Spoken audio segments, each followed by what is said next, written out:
Dopo una notte passata in tenda al freddo e con febbre a 40 e dopo aver preso 2 tachipirine, la mattina mi sento molto meglio. Buongiorno miei cari amici, buongiorno. Mi sento ancora molto debole, però non voglio rinunciare, voglio provare a fare questo tratto fino a Zubiri, sono 20 km, e vedere come va, come mi sento. Allora, questa qui è la bellissima chiesa in stile gotico della Collegiata. Faccio un po' più larga.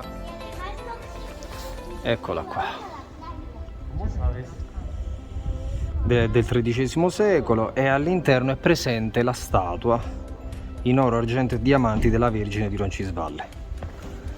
E poi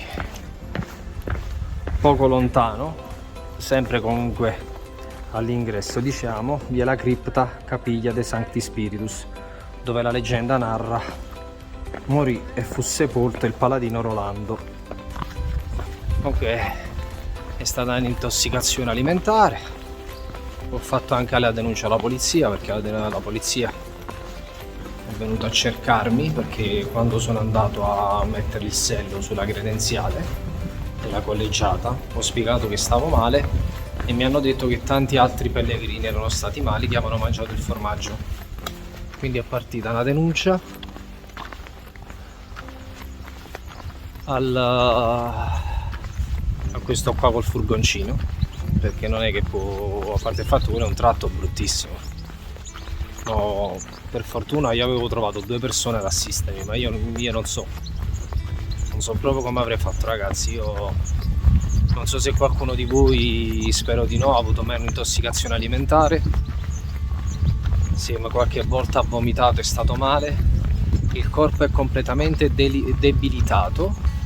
Io mi trovavo in una discesa ripidissima, dovevo fare altri 4 km. Vi dico solo che ogni 20-30 metri mi dovevo buttare da un lato, vomitavo, una sensazione orribile.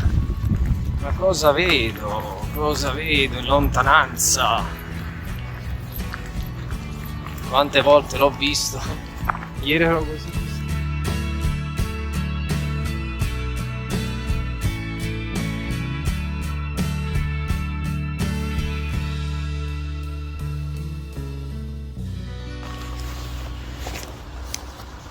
Santiago de Compostela a 790 km, traguardo davvero impossibile. Però questo è il mio sogno. Prima di abbandonare tutto e prima di mollare voglio resistere. Anche perché sono convinto che questa è un'esperienza che capiterà una volta sola nella mia vita. Il fatto di aver mollato tutto, il fatto di avere così tanti giorni da dedicare alla realizzazione di essere libero, senza impegni, senza telefono, senza nulla.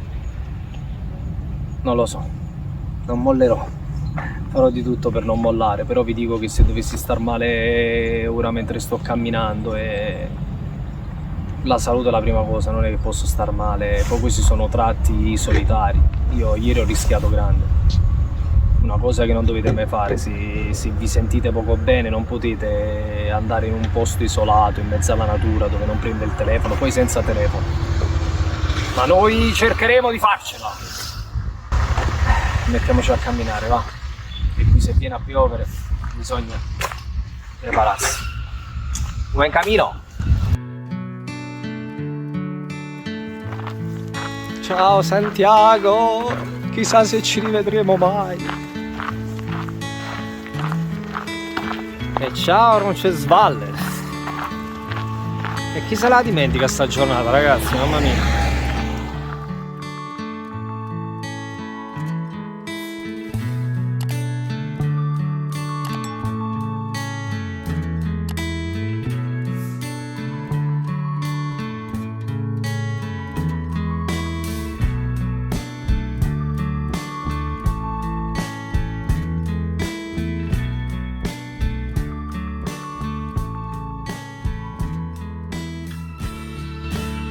Ed eccoci qui, ragazzi, vi do aggiornamenti sul mio stato di salute.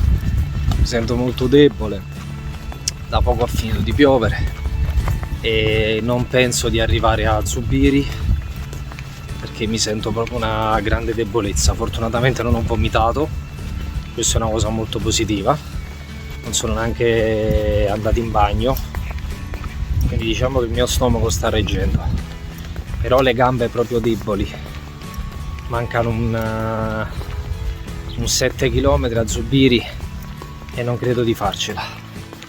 Preferisco riposarmi per poi domani essere bello riposato e carico per affrontare questo cammino.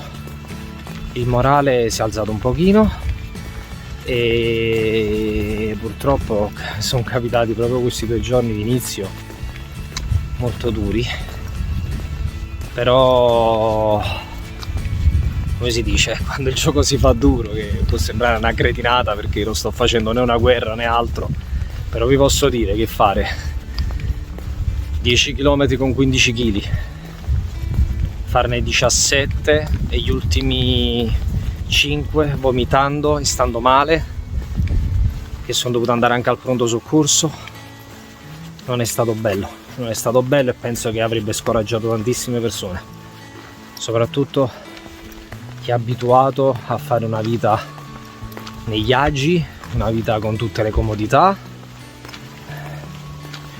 Come molti sanno, io non ho mai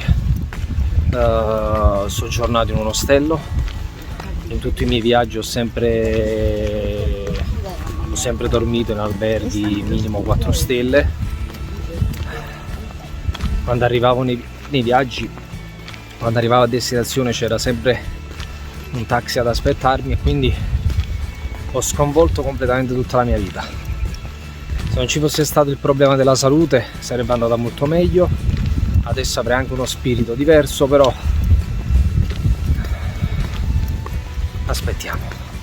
aspettiamo e penso di fermarmi al prossimo paese. Ora vedo, tanto ho incontrato tanti angeli lungo il mio cammino, voglio solo riposarmi un pochino e poi domani è un altro giorno e poi vi dirò. Comunque questo è il percorso da Roncisvalle verso Zubiri, un percorso molto bello in dei sentieri medievali, tra pini e abeti, sono degli scenari molto molto belli, voglio far vedere, ecco, tutti molto belli, tutti segnalati.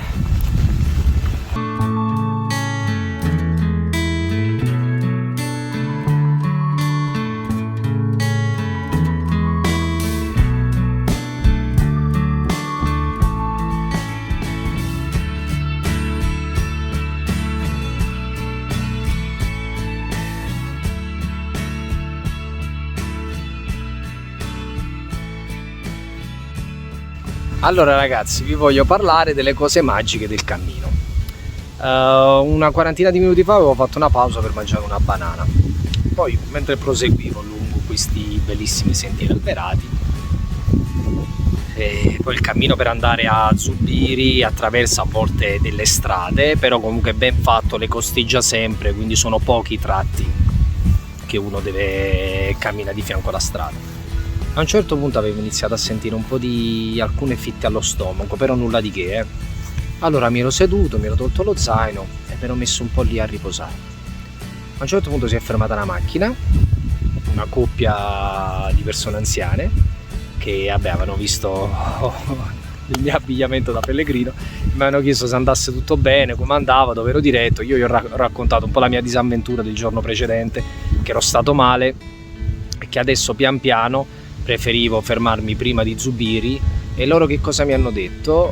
Mi hanno detto se volevo andare da loro, che avevano una stanza dove il figlio non c'era più, a 7 km da Zubiri. Il posto si chiama Eugia, ma guardate qui dove sto,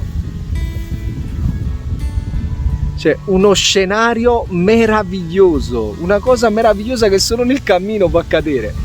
Questo lago bellissimo in questo paesino Eugi, mai sentito in vita mia, però con la promessa che mi riaccompagnassero al punto dove mi hanno preso. perché barare mai. Io voglio fare tutto il cammino, anche se devo arrivare barcollando preferisco rinunciare, ma non fare deviazioni, e loro mi hanno promesso che domani mattina mi accompagnano al punto esatto dove mi sono venuti a prendere. Quindi ora vi faccio vedere anche la casa loro, un po', eccola lì, la vedete? Quella è la loro casetta che dà proprio vista sul lago. Io sono qui, alle mie spalle c'è la casa e ora vado a togliermi tutte queste cose, mi vado a fare una doccia e è magia. Poi fortunatamente mi sento anche bene, dai. Speriamo che domani va tutto bene, che poi dobbiamo andare a Zubiri, al suo ponte, al Puente della Rabbia. Speriamo ragazzi, speriamo, guardi, inizio ad intravedere un po' di luce. Dopo tutti questi giorni inizio a intravedere un po' di luce, non mi sembra vero.